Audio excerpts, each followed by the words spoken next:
야, 우리 이래가지고 무슨 살 빼겠니? 이 시간에 밥 먹어가지고. 어? 진짜. Bugungi adascha guruchni judayam mazali qilib yeyishni kasb qaynonam o'rgatadilar.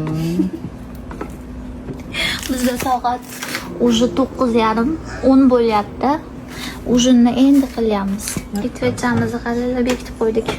Chiqolmasligi uchun. Bo'lmasam stoldagi ustidagi narsalarni yeb ketyapti. Shpek qilib ketyapti. İçiga moshina odasini salati, buni retsepti meni profilimda bor. Bu ismaloqli salat, buni ham retsepti bor. Kabachok bilan nima edi? Kabachok bilan sabzini qovurilgani, просто так tuz qo'shib. Va salat barigi bilan bodring. Oddiy bodring. Kunjut yog'i ozgina qo'shib va qalampir pastasini qo'shiladi.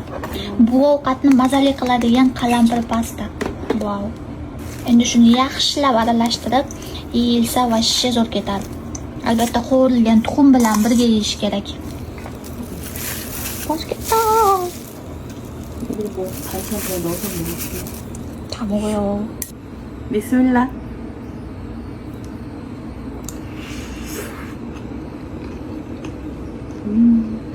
맛있어.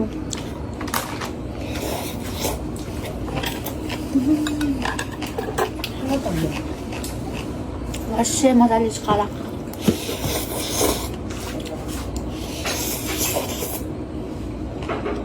Qovurilgan tuxum bilan birga yesa yanada mazali bo'ladi. Обязательно shu retsept orqali tayyorlab ko'ringlar, вообще zo'r chiqadi.